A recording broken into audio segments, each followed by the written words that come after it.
Warahmatullahi wabarakatuh. J'espère que tout le monde va bien. Alhamdulillah. On va attendre le frère Nour. Il va arriver. Alors, salam alaikum tout le monde. Pour ceux qui viennent d'arriver, j'espère qu'on m'entend bien. Dites-moi si on m'entend bien. Si c'est good. Oh.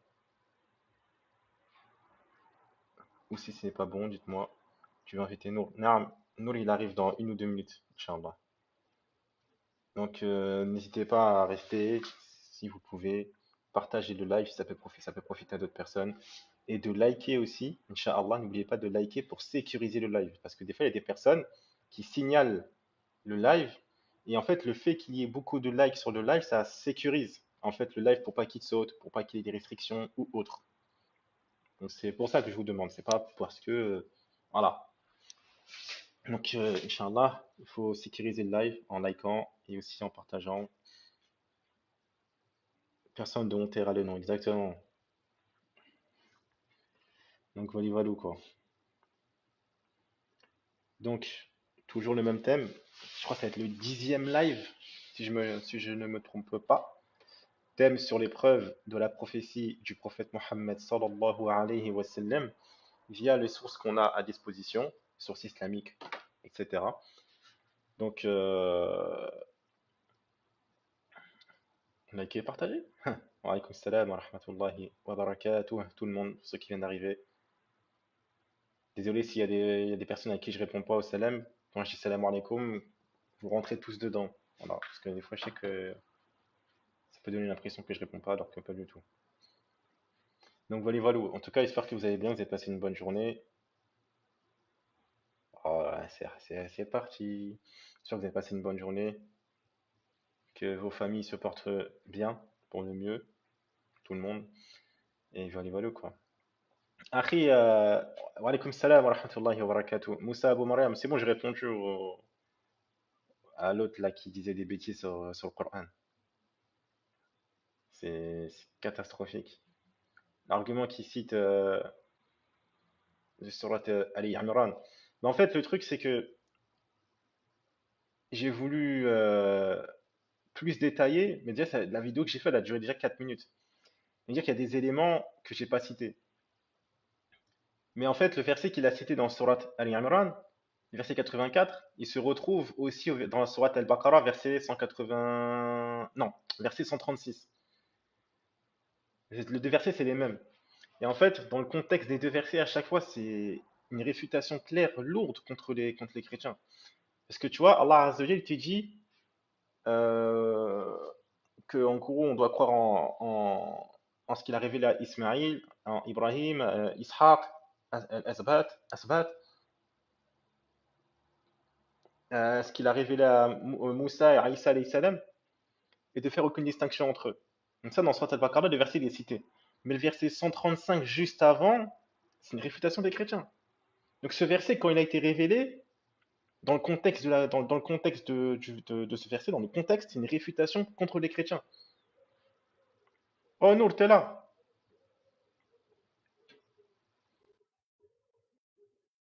Mais on verra ça plus tard, Inch'Allah. On fera même s'il faut un live ou d'autres vidéos. Bismillah azza wa jal. السلام عليكم. Wa alaykoum assalam wa rahmatullahi wa barakatuh. Kayfa haluk? الحمد لله et toi? Anna bi khayr, alhamdulillah. Barakallahu fik. On m'entend bien ou pas? On t'entend très très bien. طيب. On entend ta douce voix. Est-ce que t'as écouté le live de la dernière fois ou pas? Enfin, Par le rapport au 10e live. verset Ouais. satanique. Ah, donc c'était le 10e que tu as fait. Oui, que j'ai fait tout seul, ouais. En gros, c'était la partie 2 du 9. Ouais, c'est ça. Ok. Moi, j'ai compté comme Euh, un autre live parce qu'il a duré 1 heure. Donc... ouais, j'ai capté. Ok. Bah, ouais. Donc en gros, aujourd'hui, ce sera le 11e du coup. Oui, t'as écouté ou pas? Pas tout. Ok. Oui. C'était par rapport au verset satanique? Bah, il y avait plusieurs. Non, en vrai, j'ai parlé de pas mal de trucs. Mais Mhm. entre autres, ouais, j'ai réfuté l'ambiguïté. Mais de toute façon, je vais le rappeler là.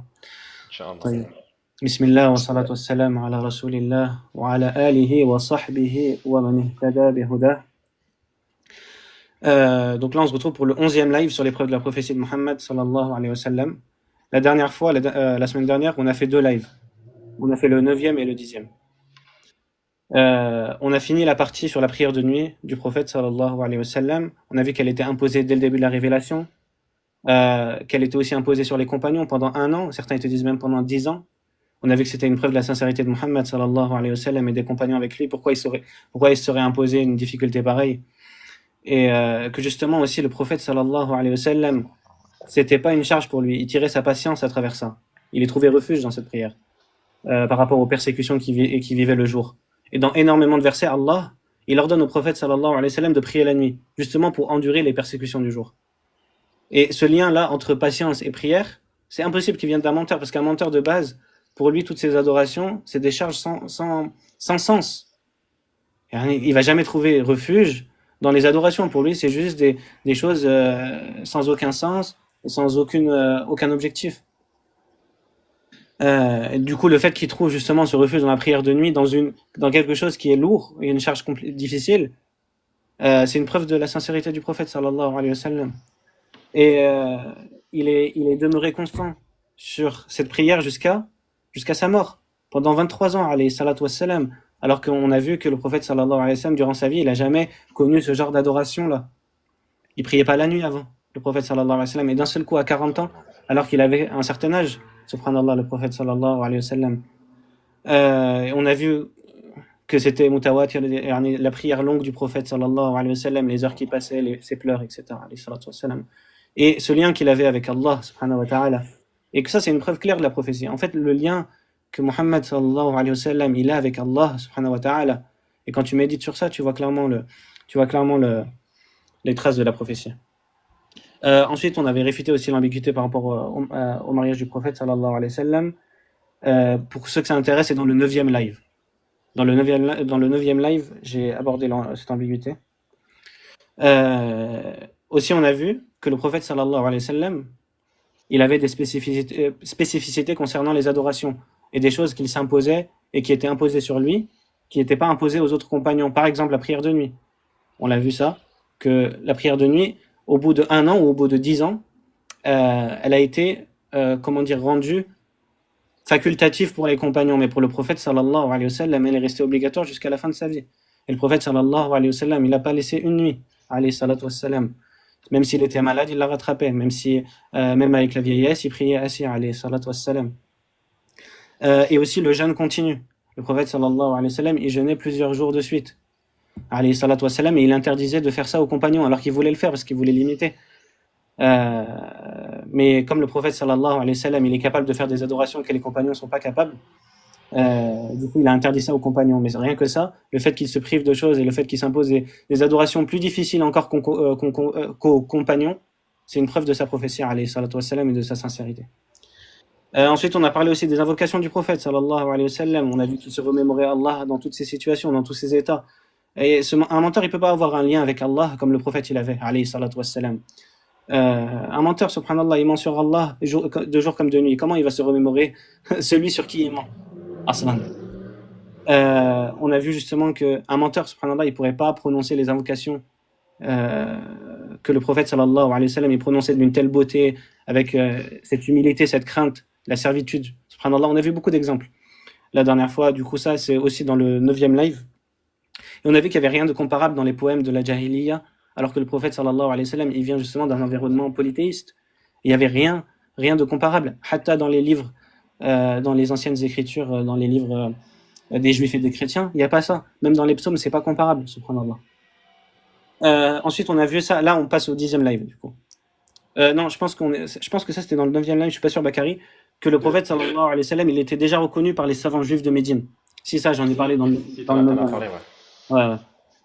Du coup, on a vu que le prophète sallallahu alayhi wa sallam, déjà à la Mecque, il était reconnu par certains savants juifs de Médine. C'est quoi la preuve? Awalam yakul lahum ayatan an ya'lamahu ulama'u bani Israël. N'est-ce pas un signe pour eux qu'ils reconnaissent, que les savants des enfants d'Israël le reconnaissent? Le prophète sallallahu alayhi wa sallam, publiquement, il utilisait contre les Mécois, il leur disait, c'est pas un signe pour vous que les juifs de Médine me reconnaissent, c'est la preuve qu'ils le reconnaissaient. Sinon, les Mécois, ils auraient dit, les polythéistes, ils leur dit, mais de quoi tu parles? Personne ne te reconnaît. Subhanallah. Et les croyants aussi. Mais justement, déjà à la Mecque, sans parler après l'émigration, etc. À la Mecque, il y avait déjà des enfants d'Israël et des savants parmi les enfants d'Israël qui reconnaissaient que le prophète sallallahu alayhi wa sallam était véridique. Euh, on a vu aussi le miracle. Là, par contre, ça part sur le 10e live. Donc, dans le 10e live, on a vu le miracle par rapport au fait que le prophète sallallahu alayhi wa sallam, il a répondu aux questions des Juifs concernant l'histoire des gens de la caverne et l'histoire de Dhul Qarnayn, sourate 18, chapitre 18, sourate Al-Kahf. Et justement, les polythéistes, on a vu qu'ils étaient allés poser, ils ont voyagé jusqu'à Médine, jusqu'aux Juifs de Médine, pour leur demander des questions qu'ils pourraient poser au prophète sallallahu alayhi wa sallam pour le tester. Ça, c'était une preuve, on a vu que c'était une preuve que les polythéistes, ils n'avaient pas accès à cette science, sinon ils ne seraient pas allés demander aux Juifs de Médine. Et le fait que les Juifs de Médine, ils aient proposé ces histoires, c'est aussi une preuve qu'ils savent que si le prophète sallallahu alayhi wa sallam, il connaît ça, ils savent très bien que ces histoires, elles sont pas disponibles à la Mecque, sinon ils auraient pas donné ce test au prophète sallallahu alayhi wa sallam. Et on a vu aussi quelques subtilités qui montrent comment ça prouve que le prophète sallallahu alayhi wa sallam, il n'avait pas d'enseignant. Là, je vous redirige justement au live, je vais pas trop détailler ici. Ensuite, on est passé sur la dernière période mécoise, c'est-à-dire la période. Là, on a vu beaucoup de la période mécoise, c'est-à-dire de l'année 620, l'année où le prophète 610, l'année où le prophète sallallahu alayhi wa sallam, il a reçu la révélation, jusqu'à peu près l'année 620, 10 ans après. Là, on va voir la dernière partie, c'est-à-dire de 10 ans à 13 ans, parce que c'est une partie très importante. Parce que c'était la période, on peut dire, la plus difficile pour le prophète sallallahu alayhi wa sallam. Surtout dans la période mécoise, c'était la plus difficile. Pourquoi? Parce que déjà, les polythéistes, c'est là où ils avaient la plus grosse opposition et la plus grosse persécution envers le prophète sallallahu alayhi wa sallam. Le prophète sallallahu alayhi wa sallam, la plupart de ses compagnons, ou une partie de ses compagnons, ils étaient en Abyssinie. Et l'année 10, certains savants, ils l'appellent l'année du chagrin. Pourquoi? Parce que cette année-là, le prophète sallallahu alayhi wa sallam, il a perdu qui est son oncle, Abu Talib, qui était sa protection majeure à la Mecque. Donc déjà, le prophète sallallahu alayhi wa sallam, déjà, il a perdu quelqu'un qu'il aimait beaucoup et qui n'a pas accepté l'islam. Mais en plus de ça, le prophète sallallahu alayhi wa sallam, il a plus de protection à ce moment-là. Il a quasiment plus de protection, alayhi salatu wa sallam, si ce n'est le côté tribal des Banu Hashim. Et aussi, il perd qui? Il perd un de ses plus grands soutiens, sa femme, Khadija, radiyallahu anha. Et beaucoup de savants, ils te disent que c'est pour ça que surat Yusuf, elle a été révélée cette année. Parce que surat Yusuf, elle te raconte comment Yusuf, alayhi salam, il est parti d'une situation quasiment catastrophique, au fond d'un puits, fait esclave, etc. Et comment Allah, il lui a donné le dessus sur terre et qu'il l'a fait le trésorier du roi, etc. Et qu'il a justement, à la fin justement, ses frères, parce que justement les frères de Youssouf, c'est le miroir des frères du prophète sallallahu alayhi wa sallam, les gens de sa tribu. Parce que comme les frères de Youssouf alayhi salam, ils l'ont trahi, ils l'ont persécuté, eh bien les Qurayshites qui sont les membres de la famille du prophète sallallahu alayhi wa sallam, son oncle, etc., ils l'ont persécuté, mais à la fin, Allah il lui promet qu'il va lui donner le dessus et qu'ils vont reconnaître sa prophétie, comme les frères de Youssouf alayhi salam, ils ont reconnu la prophétie ils ont reconnu leur faute envers Youssouf alayhi salam. Et du coup, ces années-là, c'était les années majeures où le prophète sallallahu alayhi wa sallam, il était en danger d'assassinat et de mort. Et beaucoup de savants, ils te disent que c'est à ce moment-là où tous les hadiths où tu vois la persécution physique et pas seulement verbale du prophète sallallahu alayhi wa sallam, la plupart ils te disent c'est à ce moment-là, c'est-à-dire la fois où le prophète sallallahu alayhi wa sallam il s'est fait étrangler jusqu'à presque en mourir, la fois où ils ont renversé sur lui les entrailles de la chamelle, etc., etc. On avait même cité une narration où ils avaient frappé le prophète sallallahu alayhi wa sallam au point de qu'il perd de conscience, et c'était Bakari subhanallah qui m'avait envoyé cette narration, je ne la connaissais pas. Aussi on a vu, et c'est à cette période-là justement que le prophète sallallahu alayhi wa sallam, comme il avait plus de protection, il est parti à Taïf. On a vu qu'il était très mal reçu, alayhi salatu wassalam. Il s'inquiétait de comment il allait rentrer aussi à la Mecque, et justement Al-Mut'im ibn Adi, qui était un polythéiste, il lui a accordé sa protection à ce moment-là, et que justement ils l'ont très mal accueilli à Taïf, ils lui ont jeté des pierres, etc., etc. Vous connaissez l'histoire, vous pouvez retourner au live pour les détails. Et justement, de ces années-là, de 10 à 13, en fait, le prophète sallallahu alayhi wa sallam, chaque année du pèlerinage, ça il le faisait déjà depuis le début de la révélation, chaque année du pèlerinage, il en profitait. Le prophète sallallahu alayhi wa sallam pour faire la da'wa au campement des pèlerins, parce que les pèlerins de toutes les tribus arabes, ils venaient justement à la Mecque chaque année à la période du Hajj. Du coup, le prophète sallallahu alayhi wa sallam, il profitait, il passait entre les campements il allait aussi au marché parce que c'est justement à ce moment-là, à la période du pèlerinage, il y avait des grands marchés qui ouvraient, pas très loin de la Mecque. Le prophète sallallahu alayhi wa sallam, il en profitait justement pour appeler les gens à Allah et aussi pour demander la protection à une tribu justement, comme on va le revoir dans les narrations. Justement, il demandait quelle tribu Yani peut m'accueillir parce que justement je me fais persécuter par les Quraysh. Ensuite, on a vu aussi le miracle de l'ascension nocturne, al-Isra wal Mi'raj. Parce que ça, c'était justement une consolation qui a été accordée au prophète sallallahu alayhi wa sallam après la perte de Abu Talib et de Khadija radiyallahu anha. Et justement, on a vu un miracle qui a été accordé au prophète sallallahu alayhi wa sallam dans ce contexte parce qu'ils lui ont demandé de décrire Bayt al-Maqdis parce qu'ils savent très bien, les Qurayshites, que le prophète sallallahu alayhi wa sallam, il est jamais parti à Bayt al-Maqdis, à Jérusalem. Ils lui ont demandé de décrire et au début le prophète sallallahu alayhi wa sallam, il lui manquait quelques détails et du coup il se sentait mal et là Allah il lui a montré devant lui Bayt al-Maqdis et c'est rapporté dans Sahih Muslim et du coup le prophète sallallahu alayhi wa sallam il décrivait Bayt al-Maqdis avec une précision parfaite, subhanallah. Et ça faisait partie des miracles qui ont été accordés au prophète sallallahu alayhi wa sallam à la Mecque. Et subhanallah, malgré justement cette situation qui était très difficile pour le prophète sallallahu alayhi wa sallam, qu'est-ce qui s'est passé après l'Isra wal Mi'raj? Allah, il a imposé aux croyants et au prophète sallallahu alayhi wa sallam les 5 prières. C'est-à-dire, en plus de la prière nocturne, qui était toujours obligatoire sur le prophète sallallahu alayhi wa sallam, on a eu les 5 prières obligatoires. Ça veut dire quoi? Fajr, qui est très tôt, Aïcha, qui est très tard, et les 3 prières, Dhuhr, al-Asr et al-Maghrib. C'est là où elles ont été obligatoires. Dans cette situation, vraiment délicate pour le prophète sallallahu alayhi wa sallam. Jamais un menteur, il irait se rajouter des difficultés dans cette situation. C'est impossible, subhanallah al-azim. Mais comme on l'a vu, la prière, pour le prophète sallallahu alayhi wa sallam et pour les croyants, c'est un moyen de patience.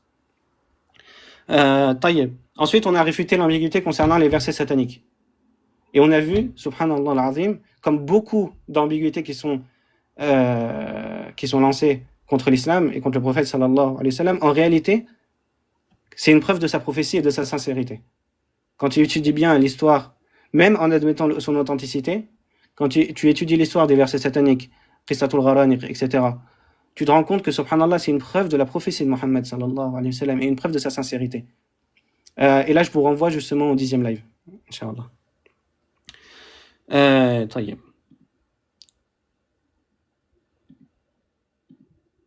Donc là, on va revenir.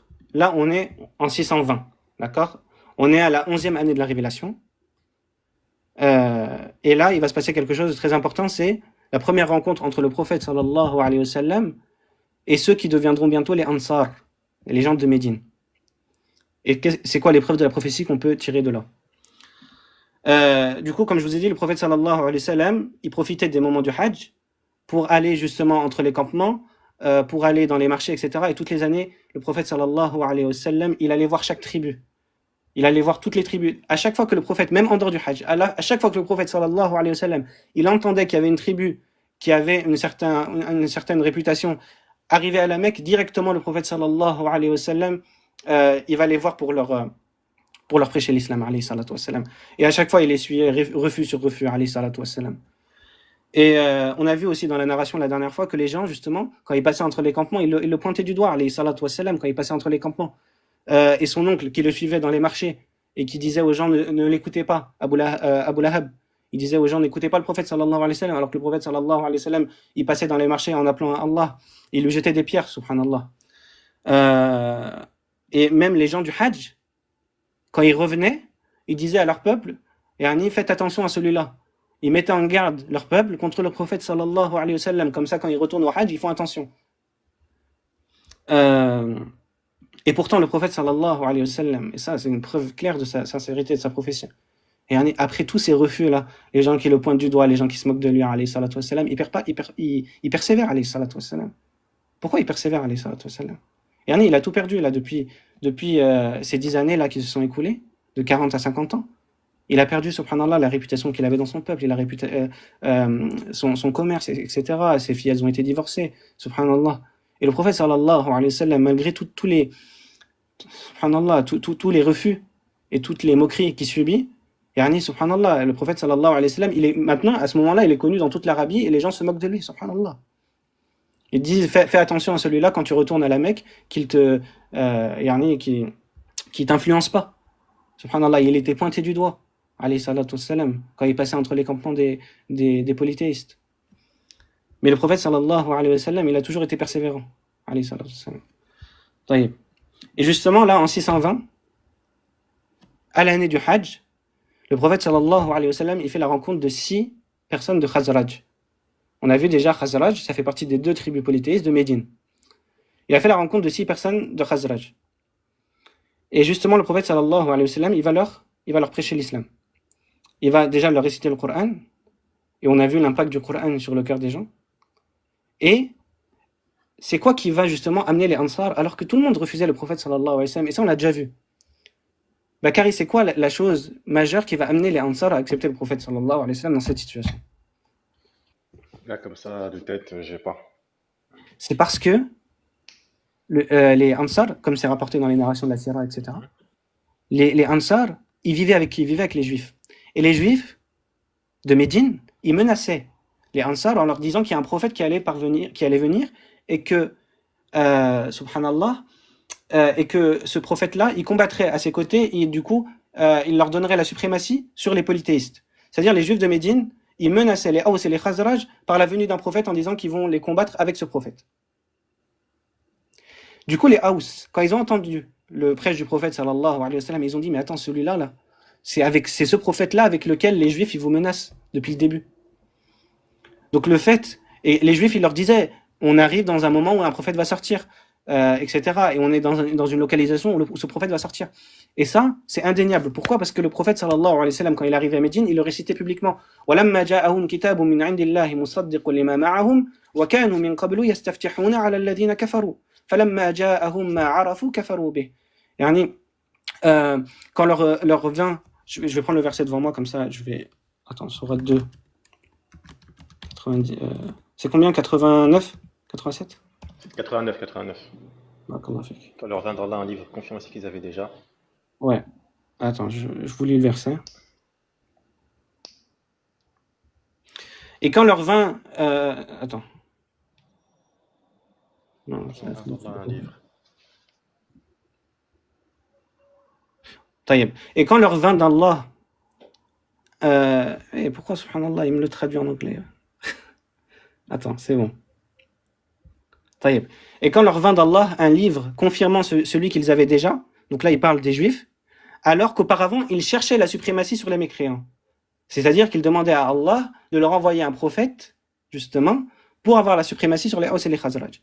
Quand donc leur vint cela même qu'ils reconnaissaient, ils refusèrent d'y croire, subhanallah. C'est-à-dire de base, c'est eux qui ont demandé l'arrivée d'un prophète. C'est eux qui ont demandé à Allah de leur envoyer un prophète pour avoir la victoire sur les Aws et les Khazraj. Mais quand le prophète sallallahu alayhi wa sallam, ils ont vu qu'il venait de la lignée d'Ismaïl, ils n'ont pas voulu. Qui les a suivis? Qui a suivi le prophète sallallahu alayhi wa sallam? Ceux qui étaient menacés de base, les Aws et les Khazraj. Taïb. Donc c'est la raison majeure pour laquelle les Aws et les Khazraj, ici il n'y avait que des Khazraj à ce moment-là, la raison pour laquelle ils ont accepté le prophète sallallahu alayhi wa sallam, c'est que les Juifs de Médine, ils menaçaient les polythéistes de l'arrivée d'un prophète. Donc ils ont reconnu que c'était le prophète. Et en plus de ça, le prophète sallallahu alayhi wa sallam, il leur a récité le Coran. Et le Coran, il y a n'importe quel arabe de l'époque, il reconnaît son miracle, subhanallah, rien qu'à son écoute. Du coup, à ce moment-là, les 6 personnes de Khazraj, ils retournent à leur peuple. Là, ils vont leur prêcher l'islam. Et subhanallah, l'islam, il se répand rapidement. Les gens, ils acceptent facilement l'islam. Pourquoi? Parce qu'on a vu que les Aws et les Khazraj, ils attendaient la venue d'un prophète. Par l'intermédiaire des Juifs. Et du coup, l'islam se répand rapidement. Qu'est-ce qui se passe plus tard? En 621, il y a ce qu'on appelle Bay'atul Aqaba. Certains, ils te disent que la première rencontre, c'était déjà Bay'atul Aqaba, mais l'avis le plus sûr, c'est que le premier serment d'allégeance à l'Aqaba, c'était en 621. Donc là, on est 12 ans après le début de la révélation. Et là, ils étaient plus 6, ils étaient 12. Il y avait 10 de Khazraj et 2 de Aws. Donc là, il y avait même des gens de Aws. Donc il y avait 10 personnes de Khazraj et 2 de Aws. Donc parmi eux, il y avait qui? Il y avait Ubada ibn as-Samit. Ubada ibn as-Samit, radiyallahu anhu, qui fait partie des grands compagnons de ceux qui se sont convertis parmi les Aws et les Khazraj. Qu'est-ce qu'il rapporte? Il dit, je faisais partie des chefs Nuqaba qui ont prêté allégeance au messager d'Allah, sallallahu alayhi wa sallam. Petite précision, l'Aqaba, c'est une région à la Mecque, près d'une montagne qui est un petit peu mise à l'écart. Donc c'est là justement que le prophète sallallahu alayhi wa sallam, il donnait rendez-vous aux Haus qui s'étaient convertis, aux Haus et aux Khazraj, pour justement prendre leur allégeance. Donc c'était un endroit à l'écart, parce qu'ils ne peuvent pas faire ça en public, subhanallah. Du coup, Ubadah ibn Samit, il dit, je faisais partie des chefs qui ont prêté allégeance au messager d'Allah, sallallahu alayhi wa sallam. Il dit, nous lui avons prêté allégeance pour ne rien associer à Allah, pour ne pas voler, pour ne pas commettre la fornication, pour ne pas tuer la personne qu'Allah a rendue sacrée, pour ne pas piller et pour ne pas désobéir. En contrepartie, il y aura le paradis si nous accomplissons cela. Donc ça, c'est rapporté dans le Bukhari. Le Sahih al-Bukhari. Donc ça, c'était le premier serment d'allégeance. Ensuite, il y a eu le deuxième. Le deuxième, c'était quand? C'était le Hajj d'après. Donc en 622. Donc là, on est à la 13e année de la révélation. Et cette fois-ci, ils étaient plus 12, ils étaient 72. Parmi eux, il y avait 2 femmes. Donc 70 hommes. Avant, il n'y avait jamais eu de femmes. Mais là, il y a 2 femmes et 70 hommes.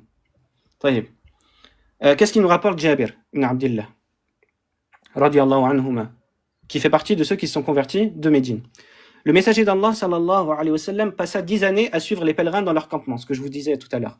Durant la saison du pèlerinage, à Majanna, Ukaz et dans les campements de Mida, en disant, qui m'hébergera, qui me soutiendra afin que je transmette les messages de mon Seigneur, à lui sera accordé le paradis. Donc là, il demandait le soutien justement aux tribus. On l'a vu tout à l'heure. Mais il ne trouvait personne pour le soutenir et l'héberger. Au point que lorsqu'un homme venait de Moudar ou du Yémen, rendre visite à un de ses proches, les siens venaient le voir et lui disaient, prends garde au jeune homme de Quraysh. Ce que je vous disais tout à l'heure, il mettait en garde contre le prophète sallallahu alayhi wa sallam, qu'il ne te détourne pas de ta religion. Le prophète sallallahu alayhi wa sallam passait entre leurs tentes, les appelant à Allah azza wa jal, il le montrait du doigt, ce que je vous disais tout à l'heure, il le montrait du doigt par moquerie. Et même ça, c'est rapporté dans le Coran. Quand Allah il dit, وَإِذَا رَآكَ الَّذِينَ كَفَرُوا وَإِذَا رَأَوْكَ إِن يَتَّخِذُونَكَ إِلَّا هُزُوًا أَهَذَا الَّذِي بَعَثَ اللَّهُ وَرَسُولَهُ dans Surat Al-Furqan. Et lorsqu'ils te voient, ils te prennent en raillerie. Est-ce que c'est celui-là que Allah a choisi comme messager? Subhanallah. Je reprends la narration. Jusqu'à ce qu'Allah, Azza wa Jal, nous envoie à lui depuis Yathrib, c'est-à-dire les Haus et les Khazraj. Un homme venait à lui, croyait en lui, apprenait de lui le Coran, puis retournait vers les siens. Donc ça, on a vu, ils sont retournés vers les siens qui se convertissaient à l'islam par sa conversion, si bien qu'il ne resta pas de maison à Yathrib. Yathrib, c'est Médine. Yathrib, c'est Médine, c'est la même chose. Sans qu'il y ait un groupe de musulmans qui affichait l'islam, qui acceptait l'islam. Puis Allah Azza wa Jal nous envoya à lui. Nous nous concertâmes et nous nous réunîmes, 70 hommes parmi nous, et nous dîmes, jusqu'à quand laisserons-nous le messager d'Allah sallallahu alayhi wa sallam chassé dans les montagnes de la Mecque et vivant dans la crainte? Subhanallah, là ils sont à Médine. Ils sont réunis 70, ils ont dit mais jusqu'à quand on va laisser Mohammed sallallahu alayhi wa sallam qui vit dans la crainte à la Mecque? La suite de la narration. Nous nous mîmes donc en route jusqu'à ce que nous arrivions à lui dans la saison du pèlerinage. Donc là, on est en 622, 13e année après la révélation. Nous lui donnâmes rendez-vous dans le Al-Aqaba. Je vous ai dit, c'était un endroit près d'une montagne à la Mecque. Et là, justement, Ka'b ibn Malik, il y a aussi une narration. Il y a la narration de Ka'b ibn Malik radiyallahu anhu et de Jabir ibn Abdillah. Ka'b ibn Malik, il nous ajoute quelques détails. Il nous dit, nous avons dormi cette nuit-là, la nuit de l'Aqaba, avec notre peuple dans nos campements, jusqu'à ce qu'un tiers de la nuit se soit écoulé. Donc, ils ont attendu le dernier tiers de la nuit, et après, ils sont allés voir le prophète sallallahu alayhi wa sallam. Alors, nous sommes sortis de nos campements pour le rendez-vous avec le messager d'Allah sallallahu alayhi wa sallam, en nous glissant furtivement et en nous dissimulant, jusqu'à ce que nous soyons tous réunis à l'Aqaba. Donc là, ils ont attendu le dernier tiers de la nuit, parce que justement, ils savent très bien, les polythéistes avec eux, ils vont pas les laisser aller voir le prophète sallallahu alayhi wa sallam. Donc ils ont attendu le dernier tiers de la nuit, ils sont partis à l'Aqaba, l'endroit qui était un petit peu reculé, pour justement prendre le serment d'allégeance. Nous nous réunîmes alors auprès de lui, par 1 ou 2 hommes à la fois, pour pas qu'il y ait d'un seul coup beaucoup de gens. Il y avait qui à ce moment-là? Il y avait l'Abbas. L'Abbas c'était l'oncle du prophète sallallahu alayhi wa sallam. Il était encore polythéiste. Mais simplement l'Abbas, même s'il était polythéiste, il s'inquiétait pour le messager d'Allah sallallahu alayhi wa sallam. Il leur disait, dans le sens, si vous le prenez avec vous, il faut que vous assumiez la responsabilité, subhanallah. Et l'Abbas, malgré le fait qu'il était encore polythéiste à ce moment-là, il s'inquiétait pour le messager d'Allah, sallallahu alayhi wa sallam, un peu comme Abu Talib. Même s'il n'avait pas la même influence qu'Abu Talib, l'Abbas, il était quand même proche du prophète, sallallahu alayhi wa sallam, parce que de base, pour leur lien de parenté, subhanallah, parce que c'est son oncle. Taïeb. Du coup, les Aws et les Khazraj, ils demandent au prophète, sallallahu alayhi wa sallam, au messager d'Allah, sur quoi allons-nous te prêter allégeance? Il leur dit, vous me prêterez allégeance pour m'écouter et m'obéir, dans l'entrain comme dans la lassitude, pour dépenser dans la difficulté comme dans la facilité, pour ordonner le bien et interdire le blâmable, pour que vous disiez la vérité au sujet d'Allah, sans que vous ne soyez retenus par le blâme de quiconque, et pour que vous me souteniez lorsque je viendrai à Yathrib, yani à Médine, en me protégeant comme vous protégez vos personnes, vos épouses et vos enfants, et à vous sera le paradis. Donc là, le prophète sallallahu alayhi wa sallam, il leur dit, le serment là, c'est que vous me protégiez comme vous protégez vos femmes et vos enfants quand je viendrai à Médine. Nous nous levâmes donc pour lui prêter allégeance. As'ad ibn Zurara, qui était le plus jeune des 70. Donc lui, il faisait partie des gens de Médine, il était le plus jeune. Parmi les 70 qui allaient prêter allégeance au prophète sallallahu alayhi wa sallam. Il prit sa main. Il prit la main du prophète sallallahu alayhi wa sallam. Avant que, dans le sens, pas tout de suite. Qu'est-ce qu'il dit? Doucement aux gens de Yathrib. Nous n'avons parcouru ces distances qu'en sachant qu'il est vraiment le messager d'Allah sallallahu alayhi wa sallam. Mais sachez que le faire sortir de la Mecque, aujourd'hui, signifie se séparer de tous les Arabes, que vos meilleurs hommes seront tués et que les épées s'abattront sur vous. Si vous êtes un peuple qui supportera les épées lorsqu'elles vous atteindront, qui supportera la perte de vos meilleurs hommes et la rupture avec tous les Arabes, alors prenez-le, et votre récompense sera auprès d'Allah. Mais si vous craignez pour vous-même une faiblesse, alors laissez-le. Ce sera plus excusable devant Allah. Qu'est-ce qu'il dit dans le sens? Il leur dit, As'ad ibn Zurara, il leur dit, vous savez très bien que là, si vous prenez ce serment d'allégeance, c'est la guerre contre tous les Arabes à ce moment-là. Et vous savez très bien les conflits qui vont naître avec Quraysh. Subhanallah, qu'est-ce qui amène les Ansar à accepter un pacte comme ça? Ils ont très bien conscience des conséquences du pacte qu'ils font avec le prophète sallallahu alayhi wa sallam. Et même le prophète sallallahu alayhi wa sallam, il leur dit, vous devrez me protéger comme vous protégez vos femmes et vos enfants. C'est-à-dire, il va y avoir des conflits. C'est sûr. Et on verra justement plus de détails quand on verra la bataille de Badr, etc. Mais ils connaissent très bien les conséquences d'accepter le serment d'allégeance du prophète et de suivre le prophète sallallahu alayhi wa sallam. Ils savent que beaucoup parmi eux, ils tomberont martyrs. Et c'est ce qui s'est passé à Badr. À Badr, il n'y a pas eu beaucoup de martyrs, mais à Uhud, il y a eu énormément de martyrs, subhanallah. Ils savent très bien qu'est-ce qui les amène, alors qu'ils n'ont aucun lien de parenté avec le prophète sallallahu alayhi wa sallam. Le prophète sallallahu alayhi wa sallam, il n'a rien à leur donner. Il n'a pas d'argent à leur donner, le prophète alayhi salatu wa sallam. Il n'a pas de pouvoir à leur donner, alayhi salatu wa sallam. Mais juste, ils croient en lui. Parce que sa prophétie, elle est évidente. Oui. Donc, qu'est-ce qu'ils ont dit à Sa'ad ibn Zurara? Qu'est-ce qu'ils lui ont dit? Ils ont dit, écarte ta main de nous. Il leur dit, on n'a pas peur. Par Allah, nous ne laisserons pas tomber cet engagement et nous ne laisserons pas tomber cet engagement. Subhanallah. Nous nous levâmes alors chacun à son tour et il prenait de nous l'engagement en présence d'Al-Abbas et il nous accordait en contrepartie le paradis. Subhanallah. Donc, rien que ça, on a vu que c'était une preuve de la prophétie. Pourquoi? La foi des Ansar, les sacrifices qu'ils ont fait, on verra plus de détails sur les sacrifices qu'ils ont fait. Mais là, vous voyez qu'ils ont déjà ils ont déjà très bien conscience des sacrifices qu'ils vont faire pour le prophète sallallahu alayhi wa sallam. Ils savent que là, les Qurayshites, ils vont pas laisser passer ça. Ils savent très bien que là, il va y avoir, il y aura des combats par l'épée. Ils le savent très bien. Mais, subhanallah, comme je vous ai dit, de base, ils savaient qu'il y a un prophète qui allait venir. Le Coran, c'est un miracle évident. Même la sincérité du prophète sallallahu alayhi wa sallam, elle est évidente. C'est pour ça que Abdullah ibn Salam, un des juifs convertis à Médine, je vous l'ai déjà dit, quand il a vu le prophète sallallahu alayhi wa sallam arriver à Médine, il a dit, quand je l'ai vu, j'ai vu que c'était pas un visage d'un menteur, subhanallah. Taïeb. Il reste combien de temps, Bakary? 20 minutes. Alhamdulillah. Ok. Taïeb. Donc là, on va passer à une autre prophétie qui arrive, une autre preuve de la prophétie qui arrive à ce moment-là, là, en 621. 621, je vous ai dit que les Ansar, ils ont prêté allégeance au prophète sallallahu alayhi wa sallam. Cette même année, le prophète alayhi wa sallam, il va faire une prophétie extraordinaire que vous connaissez tous dans Surat Ar-Rum, Surat 30. غُلِبَتِ الرُّومُ في أدنى الأرض وهم من بعد غلبهم سيغلبون في بضع سنين لله الأمر من قبل ومن بعد ويومئذ يفرح المؤمنون بنصر الله ينصر من يشاء وهو العزيز الرحيم. Cette prophétie-là, on va essayer de voir un petit peu le contexte et voir, subhanallah, comment le miracle il est évident concernant cette prophétie. Et le risque que le prophète sallallahu alayhi wa sallam il prend avec cette prophétie. Rappelez-vous du contexte. Là, le prophète sallallahu alayhi wa sallam il vient d'avoir une lueur d'espoir. C'est-à-dire, il y a des gens qui commencent à accepter l'islam à Médine. Le prophète sallallahu alayhi wa sallam, là, il va faire une prophétie, subhanallah, de quelque chose qui doit arriver dans 3 à 9 ans.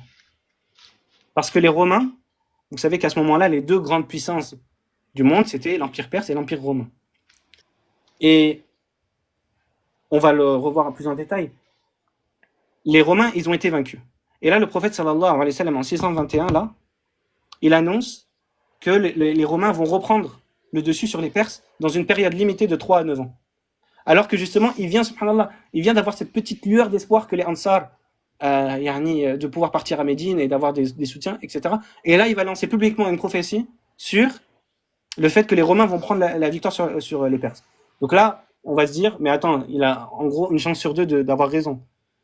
La vérité, c'est que c'est pas du tout une chance sur 2. Quand tu regardes le contexte et les détails de cette prophétie.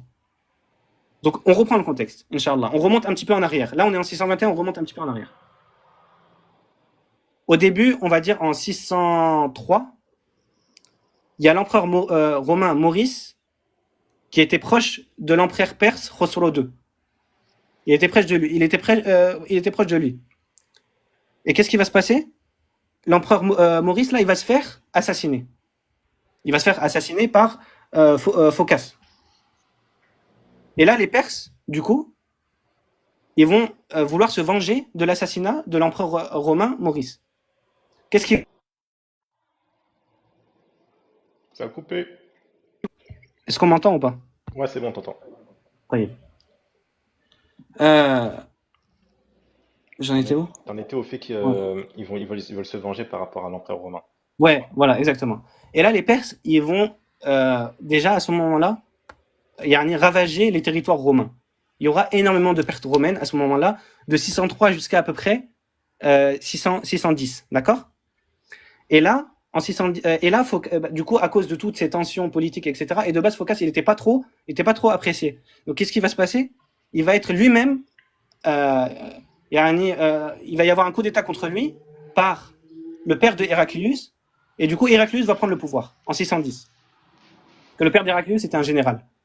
Du coup, là, en 610, c'est Héraclius qui prend le pouvoir. Là, déjà, l'Empire romain, il est en très mauvaise situation. Parce qu'il y a beaucoup de pertes. Et justement, les Perses, ils ont profité de ce contexte d'instabilité politique des Romains pour prendre le dessus sur eux. Et là, à partir de 610, c'est de pire en pire. 610, rappelez-vous, c'est là où le prophète sallallahu alayhi wa sallam, il reçoit la révélation.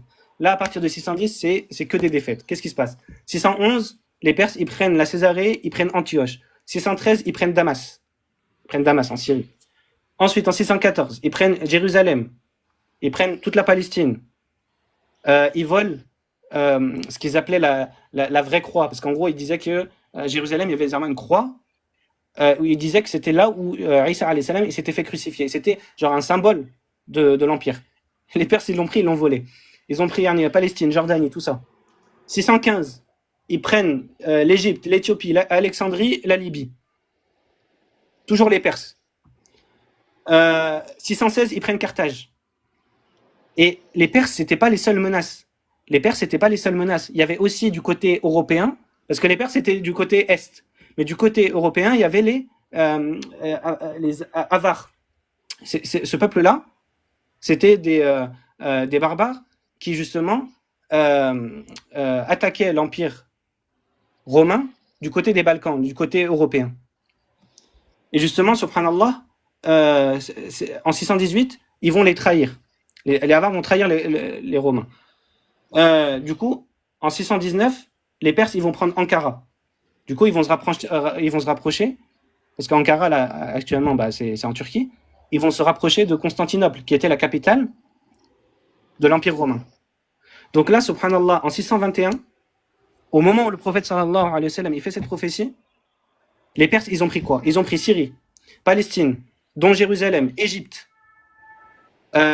Quasiment toute la partie de l'Afrique du Nord là, que les Romains ils avaient. Et qu'est-ce qui reste à l'Empire romain? Il reste Constantinople et un petit peu autour. Il reste quasiment rien du tout.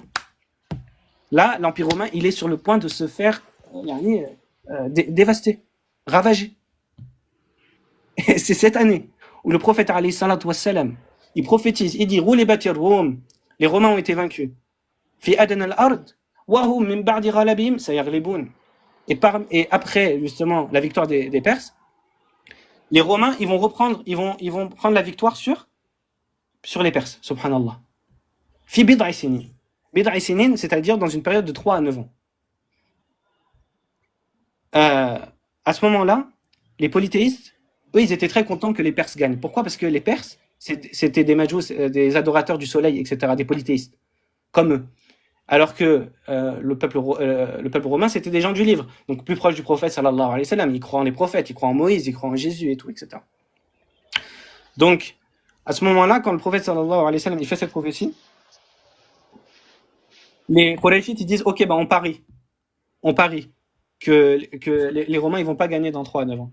Donc, qui prend le pari? Abu Bakr, radiallahu anhu, comme c'est rapporté dans le Tirmidhi, selon une chaîne authentique. Abu Bakr, il prend l'engagement avec eux, il leur dit, dans 5 ou 6 ans, selon les narrations, si les Romains, ils n'ont pas gagné, vous avez gagné. Et en gros, il y avait un certain nombre de chamelles, justement, entre le pari, justement. Attends une seconde.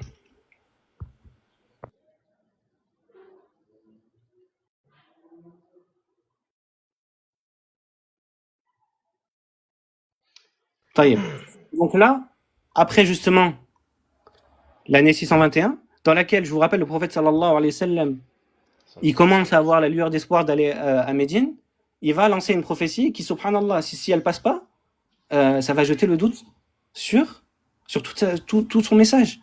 Et subhanallah, quel intérêt il aurait à lancer cette prophétie qui, dans cette situation, c'est impossible de se dire, et beaucoup d'historiens, subhanallah, ils te disent, genre, c'est impossible de s'imaginer à ce moment-là, que l'Empire romain va reprendre le dessus sur l'Empire perse. Même certains, ils te disent que c'est le retournement de situation le plus impressionnant de l'histoire de l'Empire romain. Même certains, ils te disent, il y en a de l'histoire en général. Donc, qu'est-ce qui se passe après 621? Entre 624 et 626, ça va pas beaucoup mieux pour l'Empire romain, même si l'Empire romain, il arrive quand même à regagner quelques territoires vite fait, mais en vérité, les Perses, ils ont toujours largement l'avantage et ils vont bientôt prendre Constantinople. C'est pour ça qu'en 626, les Perses, ils sont aux portes de Constantinople. Et il y a qui aussi? Il y a les tribus barbares dont je vous parlais, qui viennent de l'autre côté, qui viennent du côté européen. Donc tu as de l'Est et de l'Ouest. Donc là, subhanallah, c'est quasiment la chute de l'Empire romain. Et subhanallah, miraculeusement, ils vont pas réussir à prendre Constantinople. Et qu'est-ce qui va se passer? Il va y avoir un conflit à cause justement du fait qu'ils ont pas réussi à prendre Constantinople. Il va y avoir un conflit entre le chef militaire des Perses, Shahrbaz, il me semble, et Khosrow II, l'empereur perse. Et du coup, l'empereur perse, il va vouloir assassiner le chef de l'armée. Le chef de l'armée, il va s'en rendre compte. Du coup, il va se rebeller contre l'empereur. Alors que, subhanallah, ils sont à rien de gagner la guerre, subhanallah. Ils sont à rien d'anéantir l'Empire romain. Et cet empereur, le dirigeant militaire là, il va faire alliance avec Héraclius. Et ça va permettre à Héraclius de pouvoir reprendre l'avantage sur l'Empire perse. Et il y aura une bataille justement décisive à Ninive, où les Romains ils vont reprendre le dessus sur les Perses. Et en 628, pendant que Khosrow il est en train de fuir, le fils de Khosrow II, il assassine son père et il prend le pouvoir. Qu'est-ce qu'il fait? Il fait alliance avec Héraclius et il lui restitue tous les territoires qu'il lui avait pris. Là, les prisonniers chrétiens, ils sont libérés. Là, on est en 628. C'est-à-dire quoi? C'est-à-dire 7 ans après la prophétie du prophète sallallahu alayhi wa sallam qui était en 621.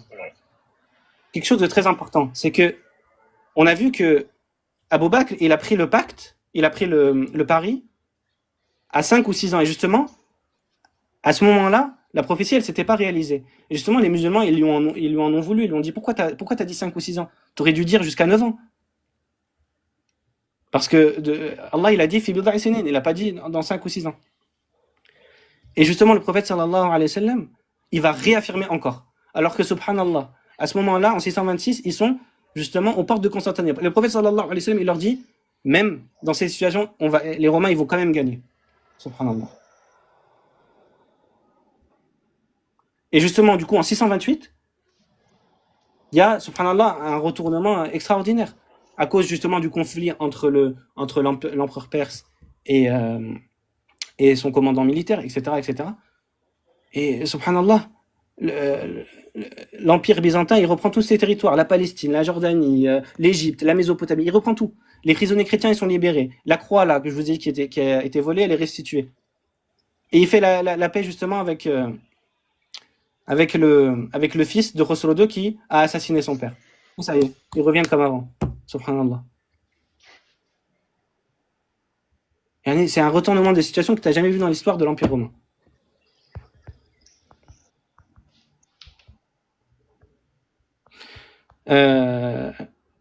Du coup, c'est une preuve claire de la prophétie de Mohammed sallallahu alayhi wa sallam. C'est pas seulement une prophétie extraordinaire, c'est la situation dans laquelle le prophète sallallahu alayhi wa sallam il fait cette prophétie. C'est-à-dire, qu'est-ce qu'il a à gagner de prendre un risque pareil? C'est-à-dire, l'Empire romain, il est quasiment aux portes de la dévastation. Il est quasiment ravagé. C'est bientôt terminé pour lui. Et là, le prophète sallallahu alayhi wa sallam, il prend le risque de dire non, les Romains, ils vont gagner. Et en plus, il donne un temps limité. il donne un temps limité. Il n'a pas dit, par exemple, je sais pas moi, les Romains, par exemple, ils vont comment dire, réussir à prendre 50, comment dire, il va y avoir 50-50. Non, il dit les Romains, ils vont prendre le dessus sur les Perses. Les Romains, ils vont gagner sur les Perses. Et quand Abou Bakr, après 5 ans ou 6 ans, le pari, il n'a pas été rempli, le prophète sallallahu alayhi wa sallam, il leur redit que si ça va se faire. C'est-à-dire là, on n'est qu'à 5 ans, il reste encore 4 ans, et ça va se faire. Alors que, subhanallah, on a vu en 626, Constantinople, c'est-à-dire 2-3 ans avant, c'est fini pour la capitale. C'est quasiment fini pour la capitale, subhanallah. Et plusieurs fois, ça j'ai oublié de le préciser, plusieurs fois, Héraclius, il va envoyer des lettres. Et ça, c'est pas dans nos sources, hein. C'est dans les sources historiques. Pas dans les sources musulmanes. Il va envoyer plusieurs fois à l'empereur perse, il va lui dire, il va essayer de trouver des arrangements, il va essayer de lui demander d'arrêter la guerre, etc. Il va vraiment, subhanallah, tu vois qu'il est en détresse totale, Héraclius, à ce moment-là. Et à chaque fois, l'empereur perse, il refuse. Pourquoi? Il dit, non, c'est l'occasion, je vais prendre tout l'empire romain et c'est fini. J'accepte aucune concession, aucun compromis, subhanallah. Et malgré cette situation, à la fin, Héraclius, il reprend le dossier. Subhanallah. C'est extraordinaire. Et du coup, subhanallah, le prophète sallallahu alayhi wa sallam, il prend ce risque déjà de donner cette prophétie, alors que les Ansar, ils viennent d'accepter son message. Et qu'est-ce qu'il a gagné? C'est bon, les Ansar, ils ont déjà accepté. Les Ansar, ils sont déjà musulmans. Pourquoi rajouter cette prophétie, subhanallah? Et c'est pour ça que cette prophétie, elle s'est réalisée en 628. 628, c'est l'année du pacte de Hudaybiyah. C'est l'année du pacte de Hudaybiyah, qu'on reverra plus tard dans la Sira, Inch'Allah. Et justement, dans plusieurs narrations, on te dit que beaucoup de gens se sont convertis à l'islam à cause justement de la victoire des Romains sur les Perses. Beaucoup de gens se sont convertis à l'islam, subhanallah. C'est rapporté dans le Tirmidhi, authentiquement. Voilà, je pense qu'on a fait le tour aujourd'hui, Inch'Allah. Et Inch'Allah, la prochaine fois, on passera sur l'émigration. Et je pense qu'on pourrait même commencer la bataille de Badr, Inch'Allah, et tous les miracles et les preuves de la prophétie qui sont liées. Est-ce qu'il y a des questions, les frères? S'il y a des questions, bismillah.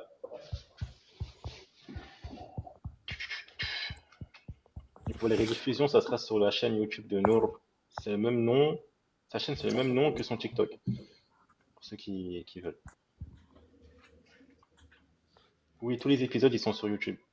Est-ce qu'il y a des questions? Attends, je regarde. Tu peux lire le hadith dans At-Tirmidhi sur ça. Attends, je peux te le retrouver facilement.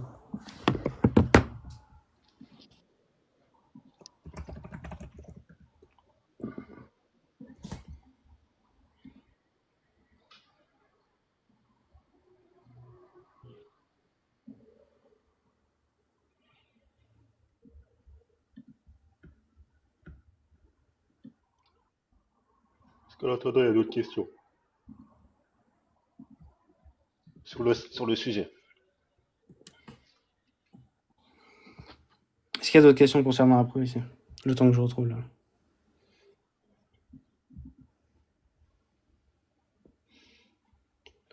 C'est bon, j'ai le hadith. Lorsque fut révélé Alif Lam Mim, les Romains ont été vaincus dans la terre la plus proche et après leur défaite seront vainqueurs dans quelques années. Le jour où ces versets furent révélés, les Perses avaient vaincu les Romains. Et les musulmans désiraient que les Romains remportent la victoire sur eux car ils étaient des gens du livre, ce que je vous ai expliqué la dernière fois. La source c'est At-Tirmidhi 3194. 3194. Je vous lis la suite. Certains Quraysh dirent alors faisons un pari entre nous et toi avec Abu Bakr. Abu Bakr as-Siddiq radiyallahu anhu sortit en proclamant à travers la Mecque Alif Lam Mim ghulibatir Rum, les Romains ont été vaincus dans la terre la plus proche et après leur défaite seront vainqueurs dans quelques années. Certains Quraysh dirent alors faisons un pari entre nous et toi. Ton compagnon prétend que les Romains vaincront les Perses dans quelques années, alors parions là-dessus, toi et nous. Abu Bakr, il accepte. C'était avant que les paris ne soient interdits, il précise. Parce que les paris, c'est interdit en islam, mais c'était avant que ça soit interdit. Abu Bakr et les polythéistes conclurent donc un pari, et ces derniers dirent à Abu Bakr que penses-tu, Yarni, de Beda? Beda et Sinin, dans le verset. Désigne quelque chose entre 3 et 9 années. Alors mettons-nous d'accord sur un chiffre au milieu. Du coup, ils se mirent d'accord sur 6 années. Puis 6 années passèrent sans que les Romains ne soient vainqueurs. Les polythéistes prirent à Abu Bakr ce qu'ils avaient gagné dans le pari. Du coup, Abu Bakr, il doit respecter le pari, du coup, il leur a donné. Lorsque la 7e année arriva et que les Romains furent enfin victorieux des Perses, les musulmans reprochèrent à Abu Bakr d'avoir accepté 6 années. Il dit parce qu'Allah a dit Bid'a sinin. Et Bid'a, c'est entre 3 et 9. Et à ce moment-là, regarde dans la narration, il te dit, à ce moment-là, beaucoup de gens embrassèrent l'islam. C'est dans la Tirmidhi 3194. Barakallahu fik. Wa fik, barakallah. Est-ce qu'il y a des questions, les frères? Est-ce qu'il y a...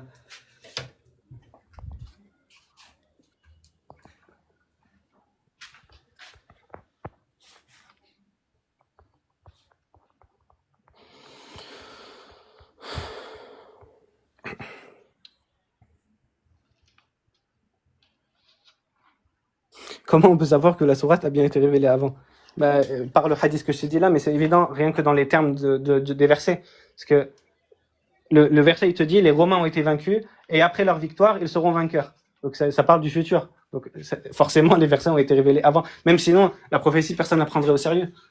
C'est comme si je te dis, je sais pas, après que les Romains aient repris la victoire, après je dis, les Romains ont été vaincus, et après leur victoire, ils seront... Ça n'a aucun sens. C'est évident, dans les termes des versets, qui te parlent justement d'une défaite des Romains au passé et d'une victoire future des Romains. Et c'est évident que la sourate, elle a été révélée avant l'épisode. Et justement, ça colle avec les hadiths, parce que les hadiths, ils te disent que c'était 7 ans, il y avait 7 ans entre la prophétie et son accomplissement. Ils te disent aussi que l'accomplissement, c'était l'année de Hudaybiyah, c'est-à-dire en 628. Et donc, forcément, la prophétie, elle était en 621. Quand le prophète, il était à la Mecque. D'ailleurs, Surat al-Rum, c'est une sourate mécoise. Donc, rien que ça enlève l'ambiguïté. Surat al-Rum, c'est une sourate mécoise, selon le consensus des savants. Donc, c'était à la Mecque. Donc, c'était forcément avant la victoire des Romains sur les Perses. J'ai une question un peu hors sujet. Pose si je veux y répondre, j'y réponds, sinon j'y réponds pas. Est-ce qu'il y a d'autres questions, les frères?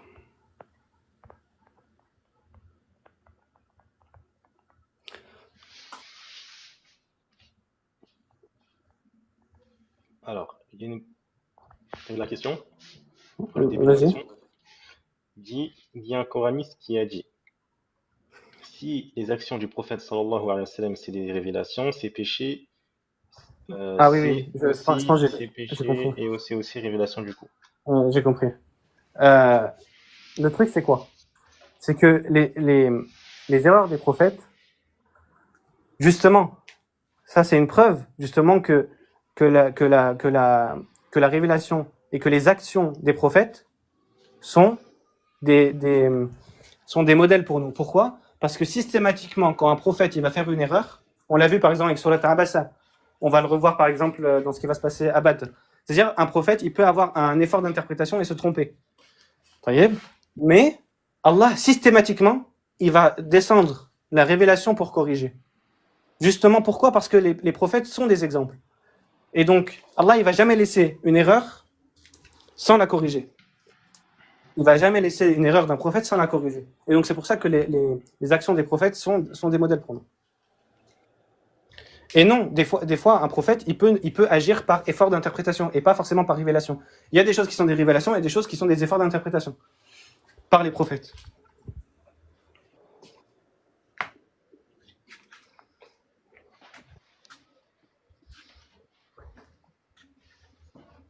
It's good.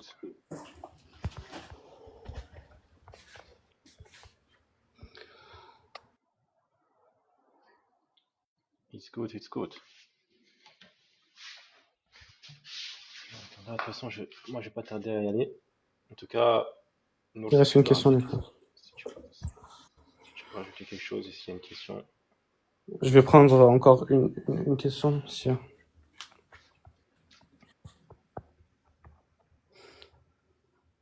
Du coup, les frères, je vous rappelle juste, c'est sur ma chaîne, la rediffusion des lives, sur la chaîne YouTube Al-Nour Al-Mubin, avec le même nom.